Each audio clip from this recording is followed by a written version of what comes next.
Greetings to all of you, and of course I welcome you to this broadcast. First off, it is so important that I hope that you can give us some feedback as to whether you're hearing me clearly and you're seeing both of us clearly. I'm here with our presidential candidate, Mr. Walton-Desir, and I am Nigel London, Prime Ministerial candidate for Forward Guyana Movement.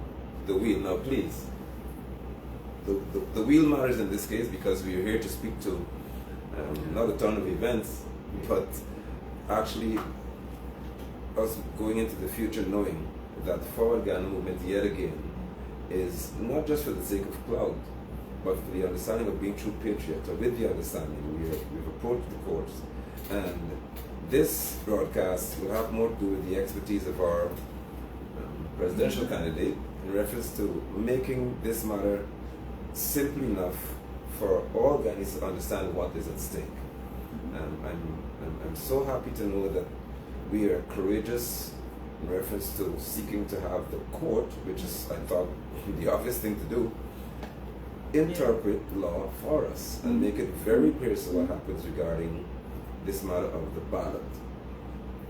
And before a presidential candidate speaks, I also want to say that as one who I consider myself to be a layman in reference to the legal sphere, my concern would have been why in 2025, why would someone have to approach the court to explain to them what, in my view, remember I'm not a legal mind, to say, well, if there's something called a national ballot, or you have elections across the nation, which Guyanese should be disenfranchised in reference to choosing who should be? I needed, you all forgive me, please, and please forgive me, because I know I don't want my sister it's appropriate. in the most simple of terms.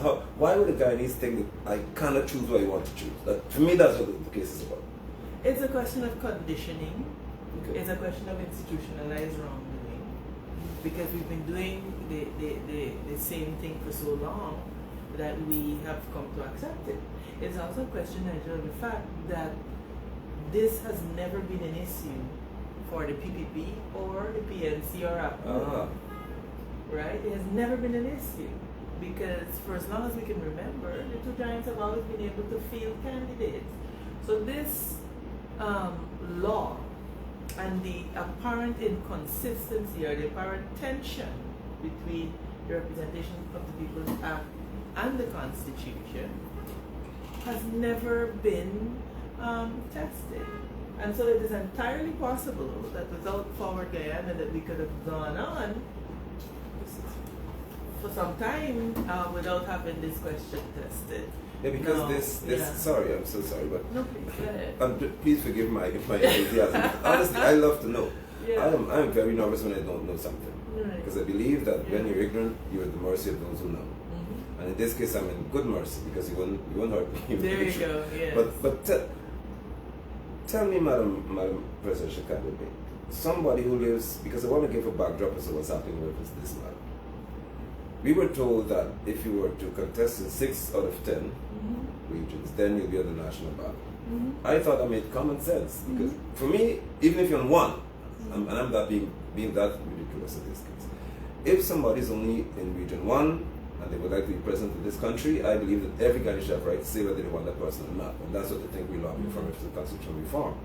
But in this case, we were told 6 out of 10 be contested in 7 of the 10. It is my view, and I'm asking to repeat this to help me to really understand that somebody missed this for all these years. It is my view that if I'm living in a region that Forward Guyana Movement is not feeling a candidate for in the context of this argument, why can't another person in the street say, well, I want these people to lead me? Right. Isn't that a right of every Guyanese? It is the right of every Guyanese. That is that's the right guaranteed by the Constitution, that you are entitled to vote for a leader of your choice. Now, to the degree that that choice is removed from you, it is a violation of the Constitution. This is a very narrow point, but germane to the entire thing, and I think this is why it was overlooked. Now, ROPA indicates that if you are to contest nationally, you have to qualify for a minimum of 13 seats or a minimum 6 districts. Right. No, you've got to choose your 6 districts because it has to amount to more than 13 seats. So Correct. 13 seats or more. Correct. And having met that requirement, then is when you are allowed to participate nationally. Now, you know what is strange? 𝐁𝐫𝐿's graphic, if you remember that graphic, Yes. it says exactly that. That all of the parties, including the ALP, which only participated in 6 rather, they met the requirement, and so they had that graphic with the highlights for who were participating Yes, nationally. You remember that? I remember that. And everyone else in the geographical constituency. So it stands to reason that if they're saying a minimum requirement for you to participate nationally is this and you meet it, you should participate nationally. Now again, this has never been questioned because the two giants have always been able to do this with their eyes closed. And this is what we're talking about. As Guyana's political landscape evolves, as we become a developing country with resources like we've never had before, we cannot go forward into our future with these things not being made very, very clear. And so 𝐁𝐶, somewhere along the line, took a decision. But well, the reality is that up until 2020, 𝐁𝐶 has never really had to take that decision. No decision. That's true. That's quite true. Because everybody up New AFC for the longest while, and this bears out what 𝐅𝐸𝐽𝐻 says, well, this is what we did in 2020. So he has no effective counter for it. So he comes with that's what happened in 2020. Does not mean that it was right. Right? And in fact, what they did was those people who were not on the ballot called and said, oh, vote for that person, vote for that person. Yes. And again, that's a problem because I must vote for who I want to vote for. Exactly. You know, so this is groundbreaking in and of itself, and I'm so proud of our candidate for saying, no, I live in Region 9 and I can't vote for myself. And this don't make no right sense. there, yeah. She's like, no, something is wrong. I read the law. And she persisted and she said, you know what? She said, I can't accept this. My family can't vote for me and I'm a candidate. Yeah. And in case y'all miss this, and forgive me for laughing, but I find that certain things when I get mad, I laugh, honestly. People know me as a boy who tell you that. Whenever it's the fight, I laugh. It gives me the controlled space. Yes.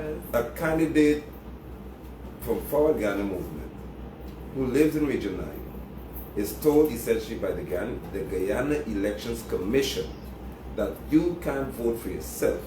Mm-hmm. Basically. And that makes sense to somebody in this country called 𝐅𝐸𝐽𝐻 and Right. others. Right. That makes perfect sense to these people.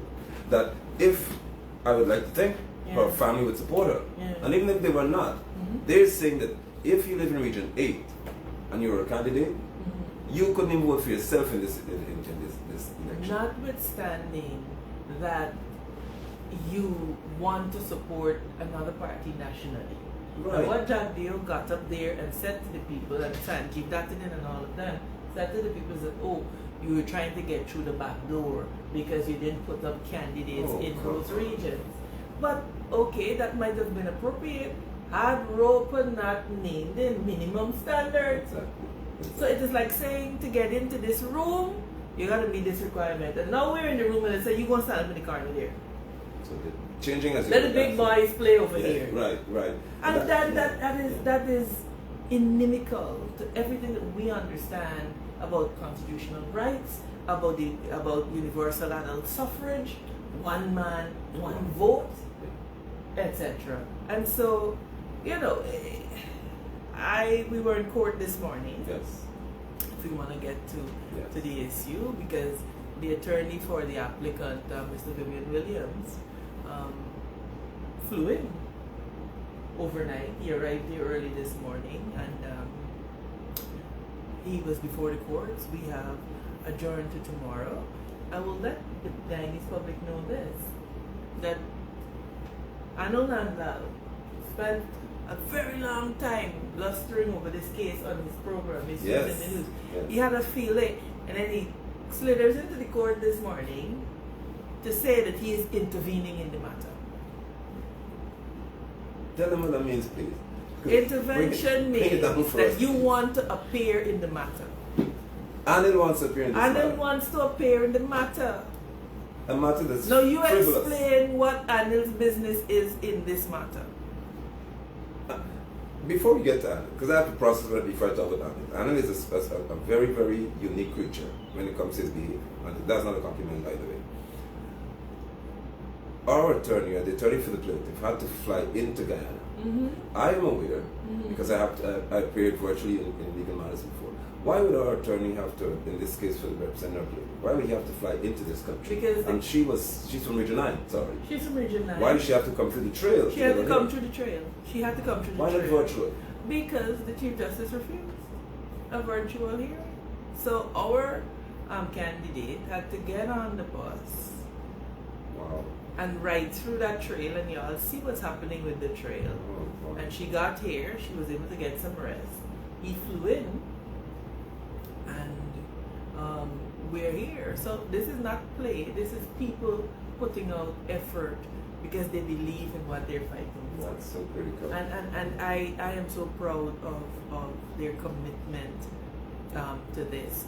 You know, a lot of people would want to dismiss this as nuisance factor. And before we go into the case, I want to talk about these psychological issues that the games that we sometimes see the usual politicians playing with our people.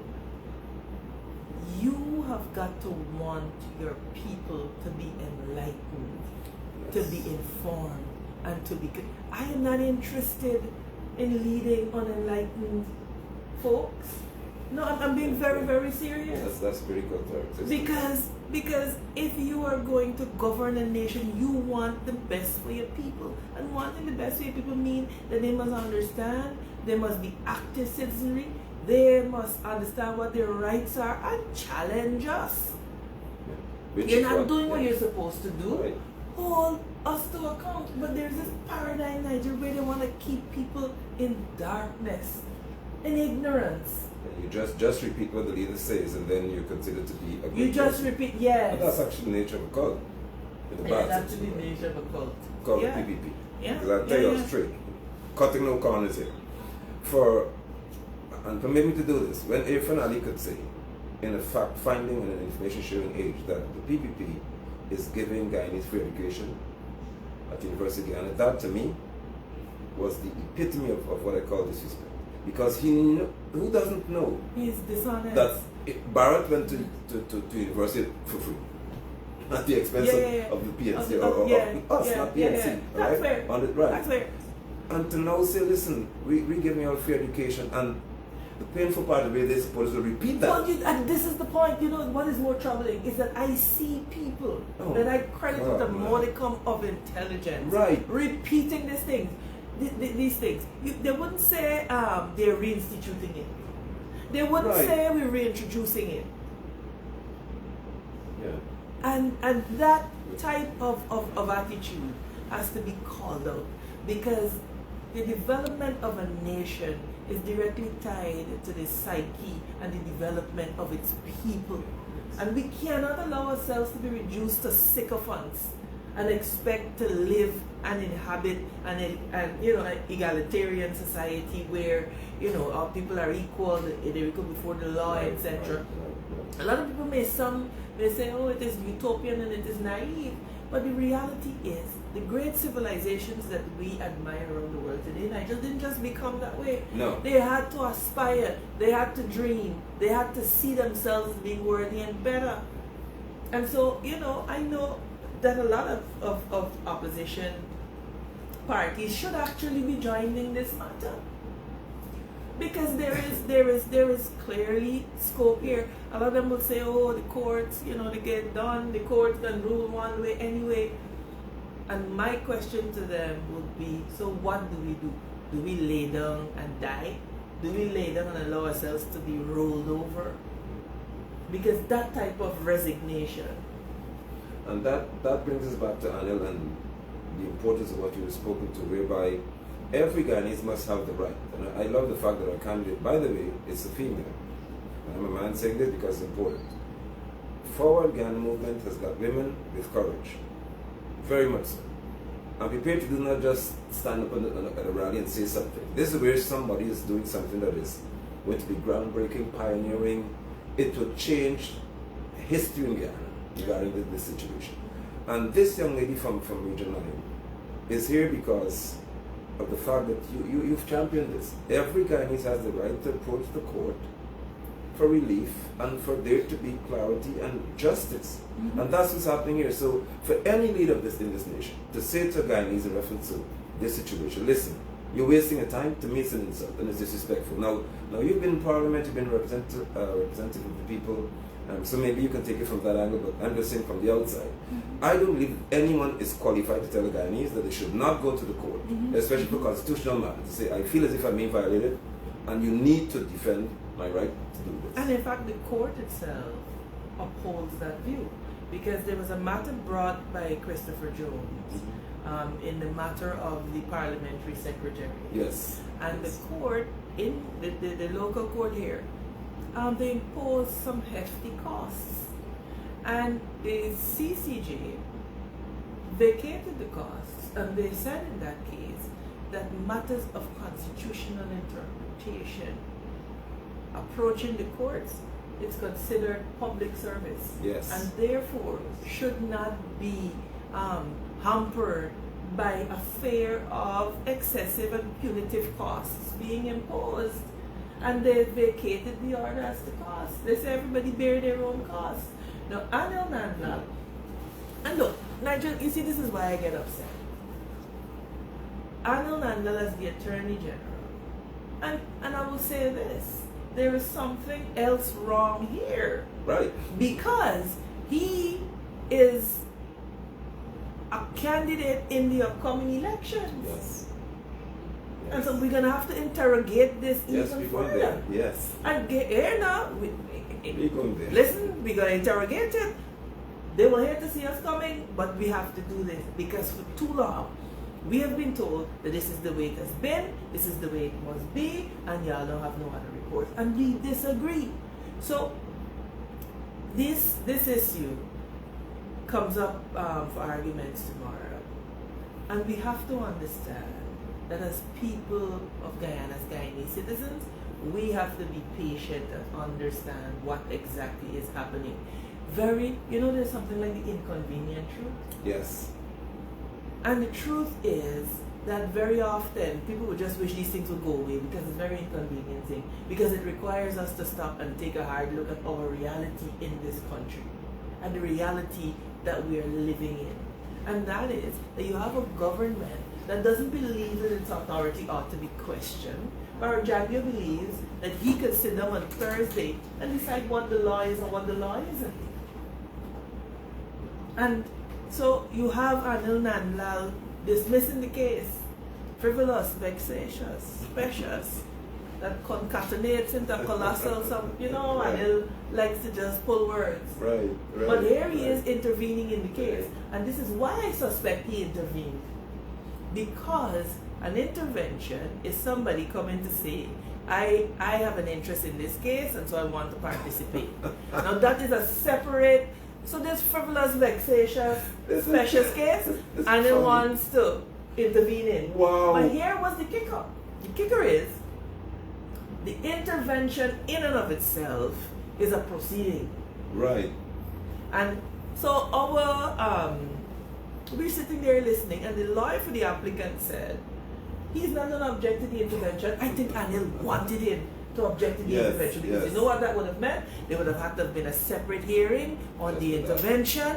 Then the lawyer for the applicant would have had to file arguments. Anil would have come to file, and he would have taken his own sweet time and dragged this thing on after the 1st of September. And then they would tell us it has to come to an elections petition. And that shows the quality of leadership that you have. That is what they wanted to have done. So viewers, you've heard. And I said, because this is an attorney speaking, our presidential candidate wears so many hats, but the good one is that she is sitting here as an attorney in this case, and then she flipped in another segment as a president candidate. So Barrett can't do that. That's why I like this. Irfan, listen. You don't even try. So sit this morning where you are and listen to someone who spent not 2 weeks, not 2 years, not 2 years. We were actually, I remember we were in UG together and sat in a few law courses. Yes. 20. Yes, I remember the other day that I had to do some law courses and you were there when I was doing practice sciences. Peter Britton and yes, Peter Britton did criminal law. And I took a decision very early that I didn't like the trial story. Right. I didn't have the patience, and I was worried that I'd be found in contempt because I Right. couldn't do the go today, come tomorrow. Right. So, but the foundations were laid, and that's what I'm making this point. That you're able to explain to us what intervention means. So when Anil or the media will say, well, Anil Nandlal said he intervenes, we want to tell you what it meant. That the same man who says that this is just nonsensical scientific data, he said this is a waste of time, you'll have no sense, essentially your horse racing in here. John Neal said that we were looking for attention. A man's wants attention. No, I'm gonna get a t-shirt, hashtag seeking attention. Seeking attention. We're gonna do that. We're gonna print so you that. want attention, and it wants intervention. And it had to go to listen. Everybody wants I have a an interest in this. shirt. And it said he has an interest in this matter. Has an interest. In the High Court, before the Chief Justice acting, and it said that he has an interest in this matter. What's the interest? Because I also have something that I'd like you to speak to. And this is where I'm actually put on the hat of the presidential candidate, where the Guyana Elections Commission is already in the electoral process because the defense and the military and others have voted. So I saw an attorney and I was sitting there in the court saying, now who's representing 𝐁𝐫𝐞? They are the Gosai chap. So I asked them, have they employed this person? Because I know they were seeking, according to the last I heard, they were looking for a legal. So how do you have an election process that is so sensitive as this one? And 𝐁𝐫𝐞 does not have a legal office. Because 𝐁𝐫𝐞 fired the last legal officer because they didn't like his advice. And actually, when you read what the legal advice of that legal officer was, it is making the exact point we're making here, you know. Yes. When he said there are literally 3 elections in one. And he was fired. And he was fired. So they don't have a legal officer. I suspect that what they will do is retain legal counsel. And therefore, if they're not happy with that legal counsel, fire legal counsel and retain another one. Madam Presidential Candidate, how do we as Guyanese wrap our minds This around is why people laugh at us. And I'm not gonna split words here. This is why the people in the region don't respect us. Because we condone foolishness. This is crazy. No, Man. Nigel, are you seeing Jamaican elections? I'm following. Have you been seeing the quality of the debates where people come and they debate? We have been calling for debates. Nobody is stepping up to the plate, but they're cussing over a podium. What is that? Why can we not stand in front of the people of Guyana and deliver on substantive issues and demonstrate that we are people worthy of leading the Guyana because we have the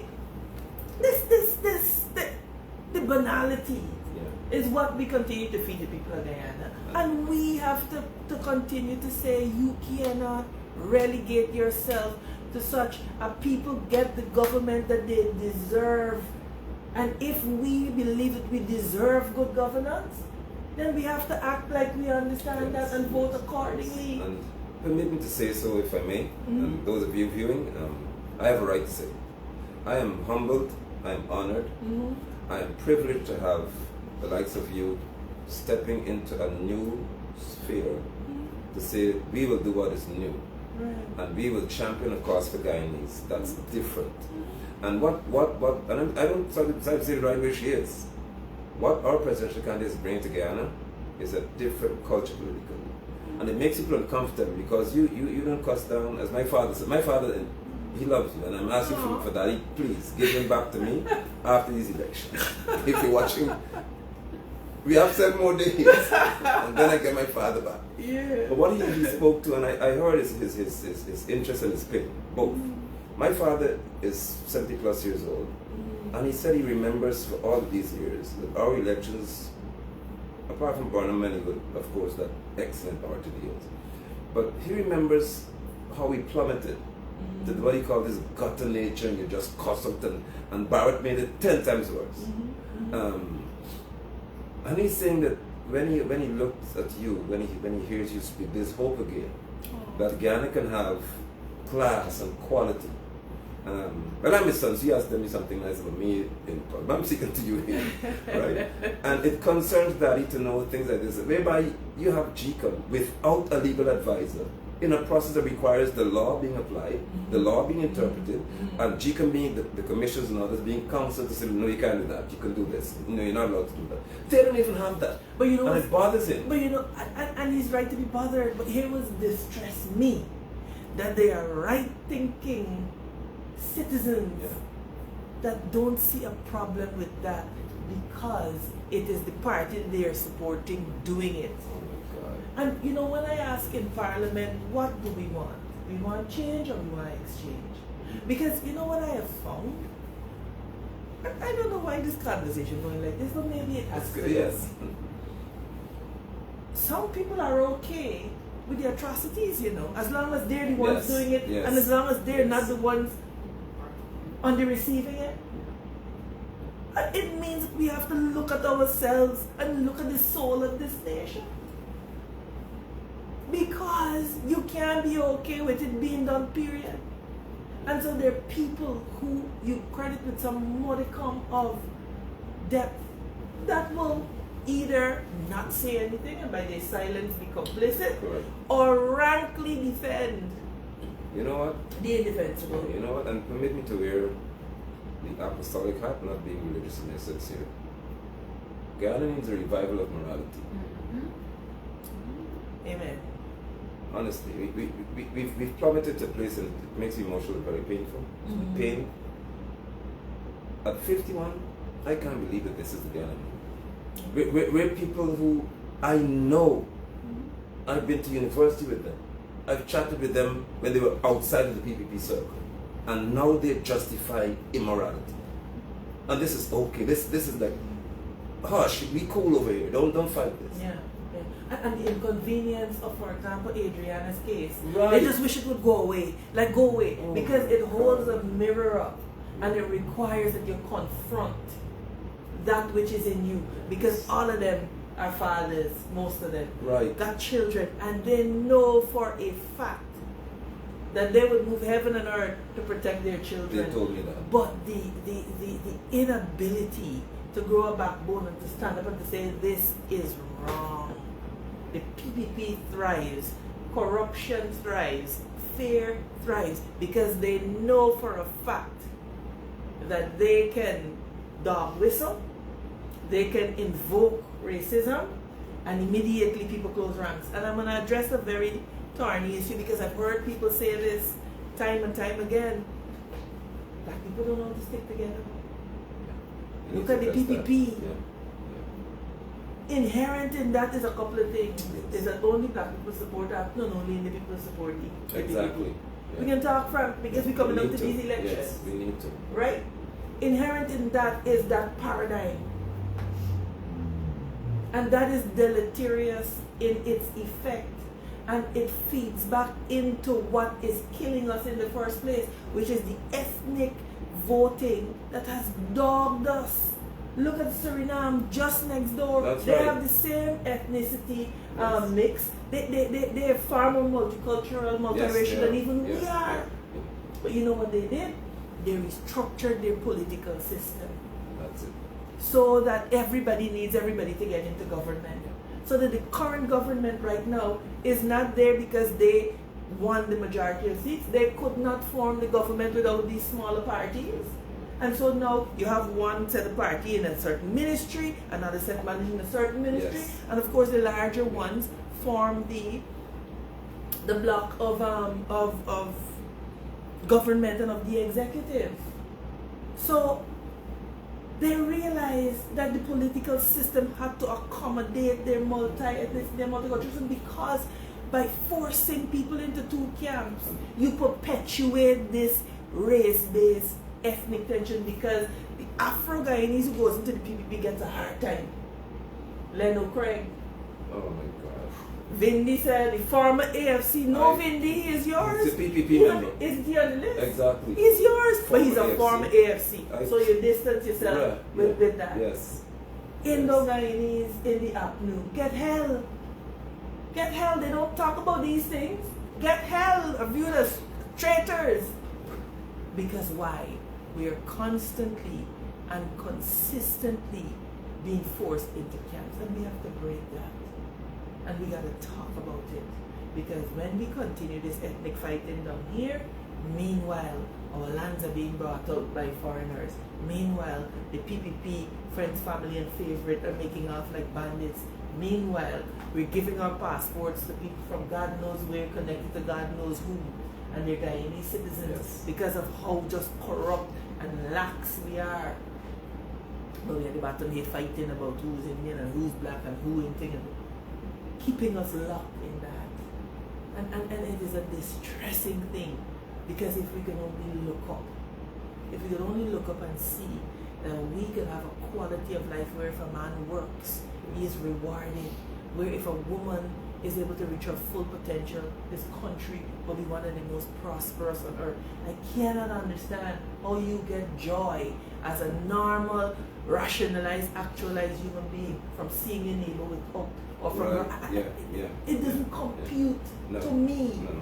And so we need a revival of the soul of this nation. Indeed, we're losing our soul. And this is where not part of what we're campaigning, but a wheel speaks to that innovation, that drive to change the world. Where someone said, you know what? I could get around faster, work easier, and the world was revolutionized because of a wheel. And the deliberate nature, I spoke to somebody about the spokes here. It gives form to a wheel, it gives stability to a wheel, and that's what Guyanese are. We would have to give stability to our nation to move in reference of politics, the nation forward. And back to this matter in the court, where a Guyanese, a female, felt that she had the right to be represented. She had the right to request of the court and put absolute confidence in the legal system to say that though the accusation to the court is compromised, she's saying she still has some degree of faith that there will be a ruling in this matter that gives direction to GCOM and direction to all in Guyana. And fortunately for Guyana, would have been chosen yet again to have a candidate who would raise this concern. But you said something about other parties that should, and I believe so indeed, have a vested interest in this matter and even join. And let me stretch it further, even maybe APNU. Because it shows maturity to say, listen, although we don't have the problem, we see a problem. And we want there to be clarity. Now, is there rationality to what I'm saying here? You can join. There's join there to a cause of action. There's scope there. Just like how the Attorney General could intervene, other people could join. Right. Indigenous organizations may want to join, because what you're seeing is that the people most directly affected by this are indigenous populations. Because if you put it together, regions 1, 2, 7, regions 1, 2, 7, 8, and 9 are the 5 regions affected by this, because the ALP, for example, is competing or is not competing in 4 regions. We're not competing in 3. And when you add those, the total population of those regions together, you are saying in excess of 100,000 Guyanese being disenfranchised by not being able to vote for the party of their choice. And the disrespect in that is what I got a problem with. Because you're saying this is what you're going to eat. This here is all that you got, nothing and you're going to put up with it. That's it. This is the menu for you. This is the menu. When it is said that you have to compete nationally. Right. So, we will keep you posted on what's happening. We reconvene tomorrow at 9 for arguments. And I understand the frustration. People believe that the courts are stacked. People believe that the PPP has spotted the courts and there's a lot of nihilism or don't even bother. We will not roll over and die. we will not just allow it to go and challenge because we believe that there is no hope. These matters must be clarified. Yeah, they should be. And I want to share with you and hear your view on this, where I met with some European Union observers, and I think a genuine question was asked because of the uniqueness or the boldness, as it may appear, of for Guyana movement. Well, of course, of a candidate of ours. And the question was, you're a new group, you're a new party, new movement, and here you are approaching the court, or a candidate of yours approaches the court, in what could really shape the nation reference to these elections. Is it just for clout? You just want to show people that you're there and you can just have some attention? I answered the question. Of course, I responded that that's not the case, but I'd like for you to speak to that. If that's being said, where this is just attention seeking, as Barb said, and I heard it in terms of question, because persons don't believe, and I gather that they don't believe that there can be a very, very clear ruling in this matter, and I think that should never be a thought in the first place, because it's simple to me. But in your view, why would that question be asked of us? Do you expect justice indeed or truth, or do you just want to have just clout and say, well, yeah, we approach a court and have some legacy of seeing challenge something? You know, and it's a sad question. I'll say that. The question in and of itself is sad, and it might be a resignation to what even that particular observer might have witnessed in terms of this. But like I said, there has to be a generation of Guyanese who's going to say, you know what, we're not just going to go quietly into the midnight. We are going to stand up. We are going to speak up. And we are going to be counted as men and women who, when it mattered the most, were able to stand up to these bullies. They are bullies. Yes. And in the history of every nation, and that observer might have come from a more developed nation, an older democracy. I'm sure when they look back, they will see men and women along the path of history who at the time were told, yeah. But because of their action, it sparked something in the nation that set the nation on the proper trajectory. Right now, we are not on the proper trajectory. And so, thank God, in for Guyana movements, we little thick-skinned. And so, you know, I see these social media attacks. I understand very clearly that we don't care. It does not move us. So you could talk from now until the cows come home. See us talk about me beating up some husband that I had, all kinds of foolishness. You name it, they say. You know. You name it, they and say. so, listen, you talk until the cows come home. We're not going to be deterred. We're not going to be moved. And any Guyanese who wants to be serious will make sure that they interrogate these things instead of just spewing foolishness. So we put the trolls on notice. Y'all don't bother us. Because I tell you, the greatest deliverance I ever had was from the weight of people's opinion. That's something I don't wear. Right, I like that. You understand what I'm saying? I love it. Yeah. So when Jack Bill talks about you doing this for attention and clout, why? I could be home in my garden tending my plants. Yes. But there has to be something that compels you. Do you think people, serious people, put themselves up for public office because it's a fad? No, I didn't. I was compelled. I didn't put myself in this. Do you understand what I'm saying? It's not a fad. This is something inside of you says that you have to do it. And you can't live with yourself if you don't do it. And so that is what this is. We know that it is the right thing to do, and we are happy with it just being the right thing to do. The majority don't have to agree. Right. But we know that it is the right thing to do. When you put yourself up for public office, you gotta contend with trolls. You gotta contend with the bots. You gotta contend with all of the gossip, the slander, the innuendos. Yeah. Yeah. You know, I get told about my nails, my hair. Oh, I don't care. The people in my family love me and appreciate me. My dogs love and appreciate me. And most Guyanese do. And well, I hope. But you see the point? Yeah. You see the point?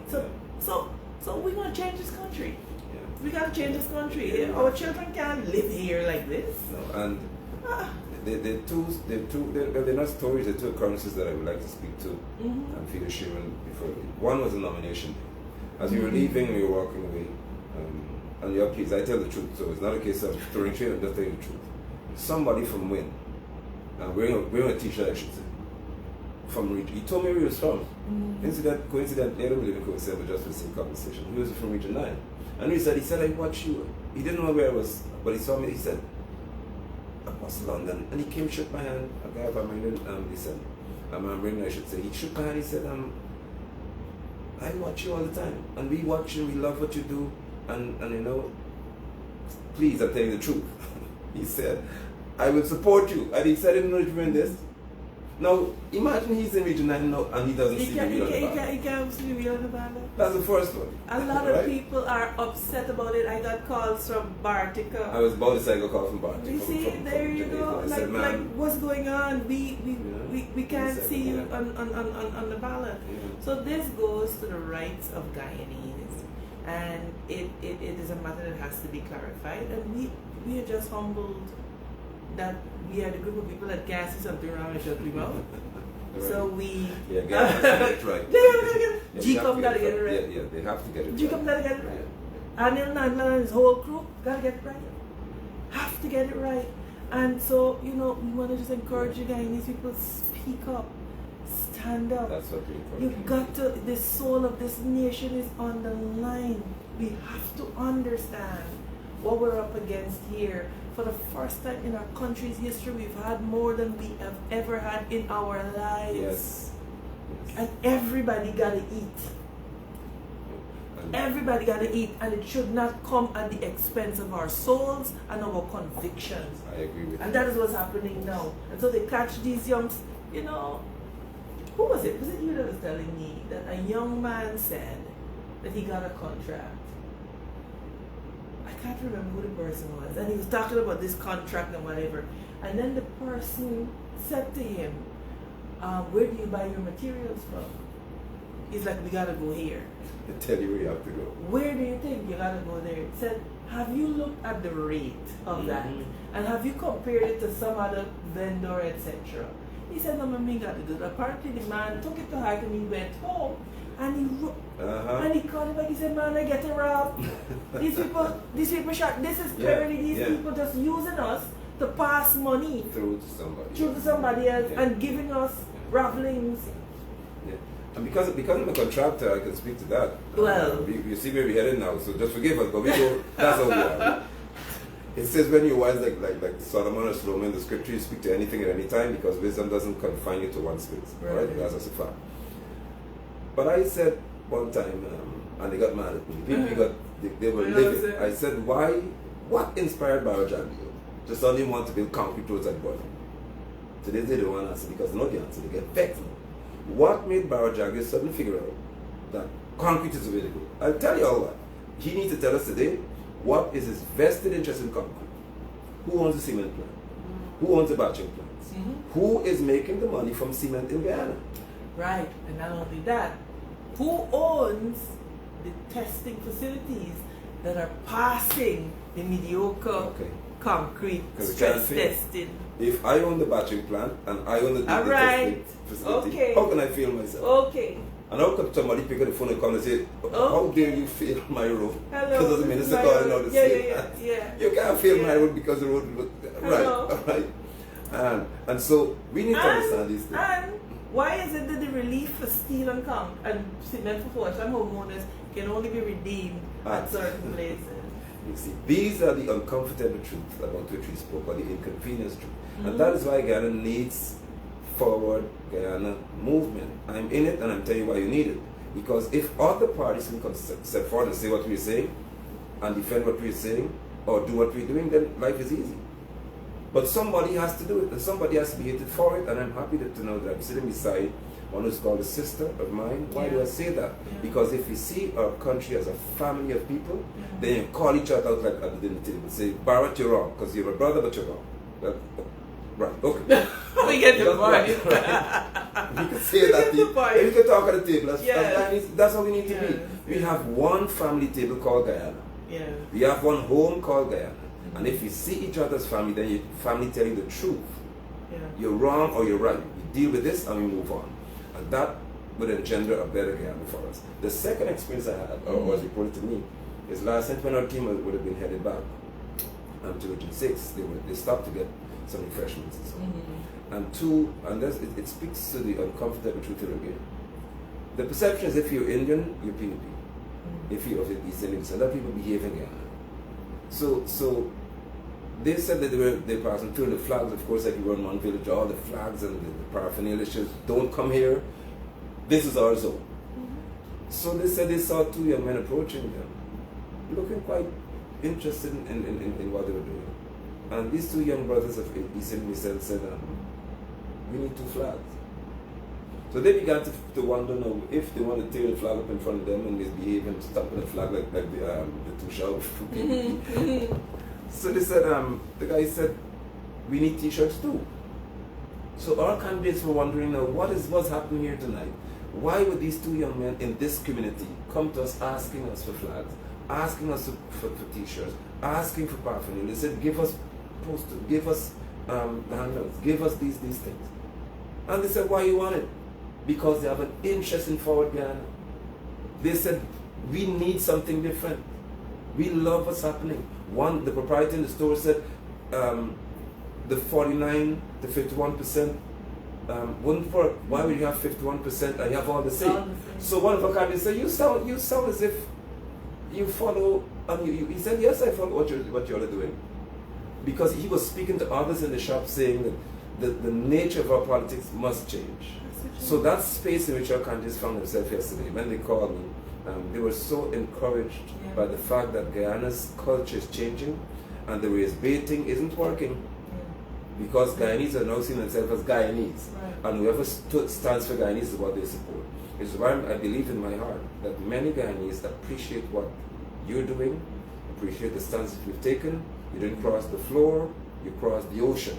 To say we make this different. We have to, because if your life is going to count for something, Nigel, you've got to stand.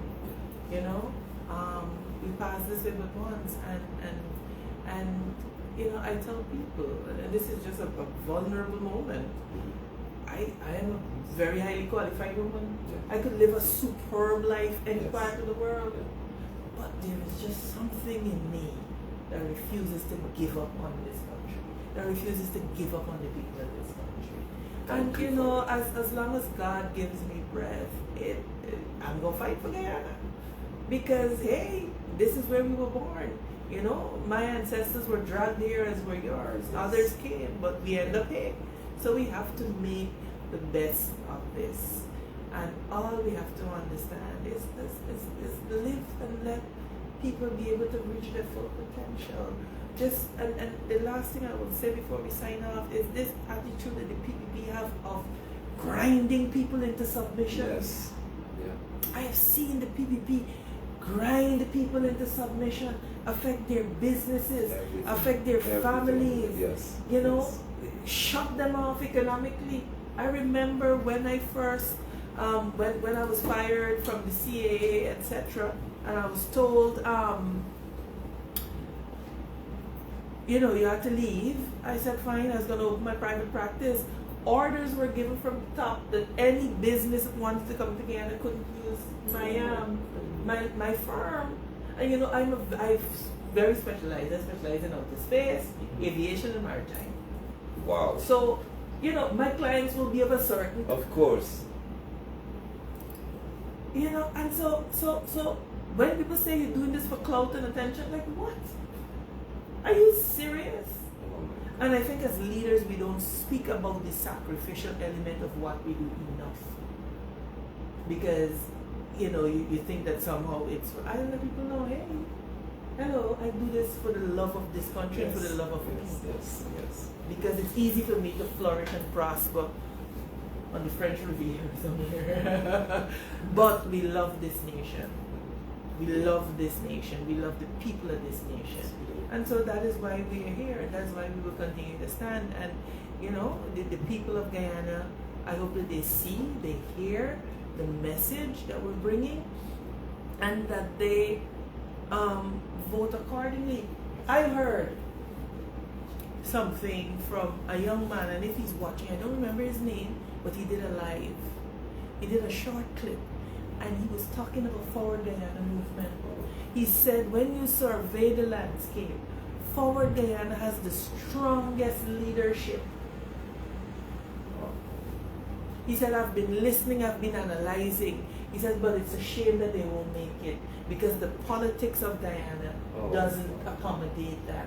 And I felt sad, not for us, but for him.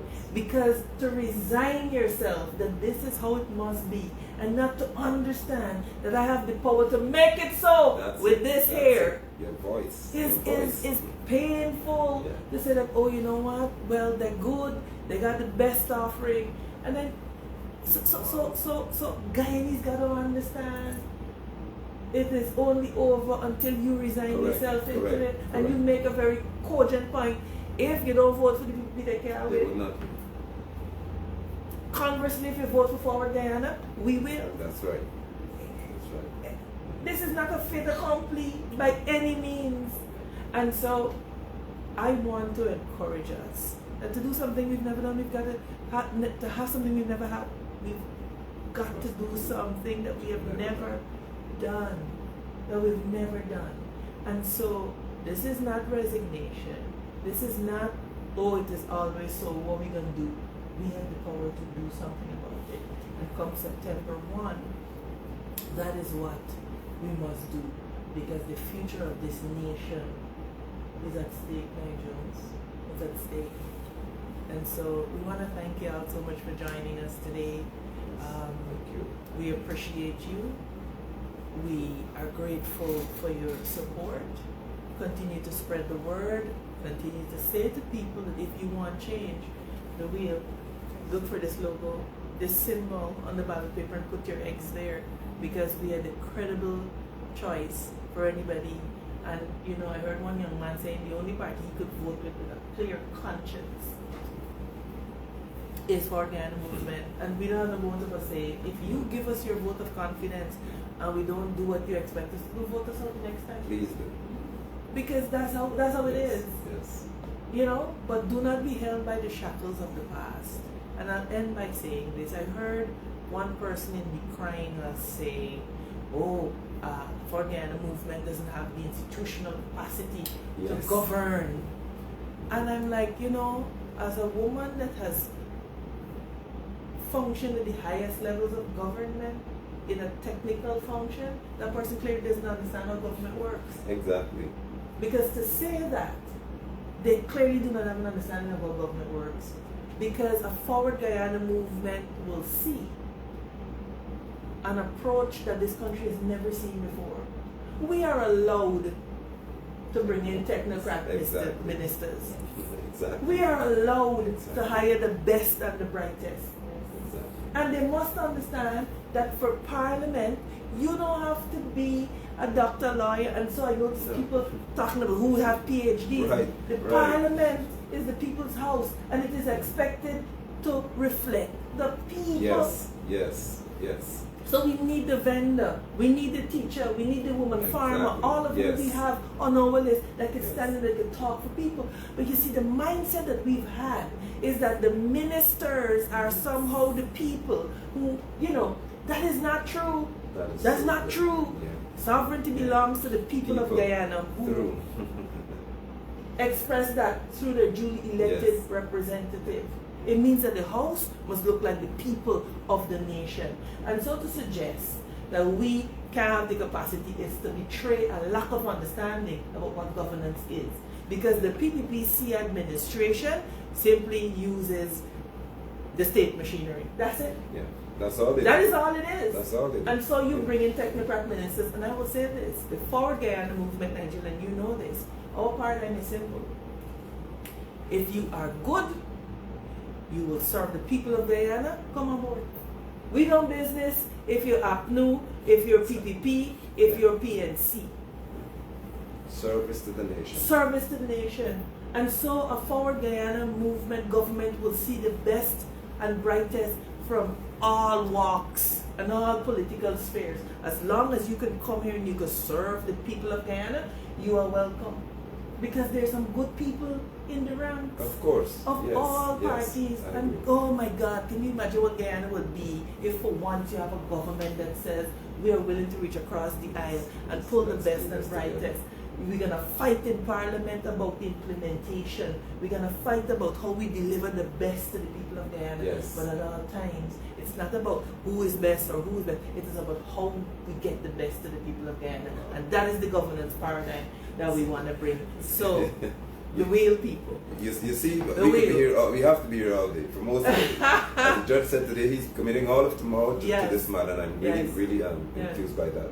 Because what you said is so important. I was having a conversation with a journalist who was really interrogating all of the offerings in reference to youth and sports and so on. And I said that it is our view that ministries like sports should be run by technocrats. You don't tell me because some of these young youth become ministers of sports. Look at Ramsey. Let me say no. Sports is a business. People have to understand that. And we must also understand that for you to function in the area of sports, you must not have political change on your neck. Right. Be one who understands sports, you train in it, you're qualified in it, and you're a technocrat. So you don't owe us any loyalty in reference to. And you see talent and you develop that talent irrespective of where it comes from. Because at the end of the day, it is a Guyanese talent. And so a healthy offering of technocrat ministers. Oil and gas, technocrat. Absolutely. We need a petroleum definitely. commission. That's right. From day one will be put in place. Because oh my God, Guyana has to win, man. Oh my God, Guyana has to win. We have some of the most competent people all over the world languishing out there, and because their hair might look like mine, or they might have said something against the PPPC government if they're Indo-Guyanese, they have been left out there, and so there's no knowledge transfer, there's no knowledge remittance. We will revolutionize all of that. And we will make sure that the ministries function technically, personally. The entire management structure of the ministries have to change. I agree. There has to be the PS is so overburdened. Right? And the PS, the PS was a person of stature. Oh yes, not toys of ministers. They were the people who said, no minister, this can't That's happen. right, yeah. The PS. Now you got PSs that helping the ministers to be corrupt. And the ministers want the PSs that were... They choose. Give me this one. Listen to me. I like that one. Give us 1 year. Yes. And you will see proper governance. Different Guyana. In this country. We have done our part by making ourselves available. Now it is for you to make the choice. Because the people get government that they deserve. And our team is telling us to make one last pitch. We have to defend our vote and ballot. Yes. And so we need people who will volunteer to be polling day workers for us. If you could, by this afternoon, send your name and your number to the WhatsApp attached to this Facebook. What's the number? I will give you the number in 1 minute. But one of the things that as a newer movement we are challenged with is you require in excess of 3,000 personnel to man each polling station for September 1. And we're not afraid to say to you that we do not have the bandwidth to do that. But we know that there are enough Guyanese who are passionate for change and who want to be a part of it. And I will add, it is important for you to participate in your democracy. Yes, please. This is an opportunity for you to get to understand how polling works, what ballot paper looks like, what is the role of the presiding officer, etc. So if you want to volunteer, you could WhatsApp your name as it appears on your ID to 701-5988 or 617-0244. We need your help on elections day. Say it again for me, please. 701 59886170244. And even if you are in a region that we are not contesting in, submit your name. Yes, please. Because one of the smaller parties may also need your help. And we have no bones about saying, reach out to us and we will channel you to them. Because that's just the spirit in which we operate. So 701-5988 and 617-0244, and you send your name and which region you're from, and once you do that, we will channel you to the relevant our team lead in those regions. And even if you are in 7, 8, and 9 and you want to volunteer as well, we will channel you maybe to the AFC, to the ALP, and you know where they may need those numbers, because again, this is about defending the ballot. This is about making sure that there is no jiggery-pogery there and your eyes are there. And once you submit your name, we will have regional training for you later in this week, so that you're not just going in there without the knowledge of what you're expected to do, but you'll be trained and equipped. We are passionate about making sure that we build capacity in our citizens. Yes. So sign up and we'll be happy to channel you in the right direction. I really love that, because I've done quite a few live broadcasts leading up. Sometime your family spoke to elections, and I've been asking guys, now we are doing it. Be actively involved in the election process, not vote and go home and that's it. Be actively involved. Don't make disturbances outside the polling stations, none of that. But once you see the time is winding down for them to begin to move ballots and so on, make it your duty to stand, even if it's on the outside, and watch, observe what's happening, and pay careful attention to certain things that you consider to be unusual, if possible, and you're allowed to do it. Stand off, but have your phones in hand. Be ready, because we don't know what will happen on this day. We want to police a ballot to ensure that every vote for us, not for the Ghana movement, for Guyana, is credible and valid. We know what Daniel said. I know the name is coming up often this morning, but it's for reasons that you have created. We have observers in our nation who believe that you can have a ballot box with no statutory document in it, and every ballot in there is credible, valid. That's the kind of insanity that pains my father, really, because he to know that we plummeted to that kind of space is bad. So we're asking our Guyanese brothers and sisters to volunteer, to come forward. And this is not about how much you can be paid, because patriotism goes beyond money. We're in a space now whereby, do I love my country enough is the question to be asked, to work and do whatever it takes, just for one day, not even an entire day, to ensure that Guyana is safe and Guyana is back in the hands of Guyanese. That's what this is about. So I appreciate that pitch, or that cry, that clarion call for Guyanese, and they're doing it. I spoke yesterday, and people have already begun to respond. They tell me, Apostle, I've called. I've reached out. They're ready to do this. Some of them have said they're ready to go right now, because Guyanese have seen, and I'm happy they've done so, the cause and the threat that our democracy faces under this regime, and under quiet opposition leaders. That's just the truth. We are loud, and we will not go quiet. We are loud. Call us what you want. We remain loud. We remain courageous. We remain people who love our country enough to fight for her. Absolutely. So thank you so much, Madam Presidential Candidate. Thank you, my brother. It's an honor to sit here with you. Tomorrow morning at 9 o'clock, the case will be heard, and hopefully we'll be back to tell you that justice has prevailed. And Guyana will change. Absolutely. And so now we shed the suits, because we have to put on sneakers and hit the ground. I think we're heading into the market. We're heading into Starbuck Market. So if you're live and you're seeing this, Starbuck Market, we're coming your way with the message of hope, with the message of change. Love you guys, and we'll talk with you. We'll let you know what happens tomorrow.